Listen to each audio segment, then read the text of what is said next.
Hello friends, Sheetal life चॅनलमध्ये तुमचं सगळ्यांचं मनापासून मी स्वागत करते। तर आज आहे कोळंबीची रेसिपी आणि मस्त गरमागरम भाकर आहे। तर याचा फुल व्हिडिओ माझ्या चॅनलला मी टाकलेला आहे।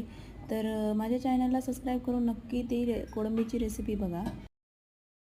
तर फुल व्हिडिओमध्ये मी कोणती चटणी कोणता मसाला वापरलेला आहे कोळंबीच्या रेसिपीमध्ये तो मी त्याच्यात दाखवलेला आहे। तर तुम्ही फुल व्हिडिओ नक्की बघा फ्रेंड्स आणि माझ्या चॅनलला सबस्क्राईब करा आणि रेसिपी जर आवडली तर लाईक करा। Bye friends.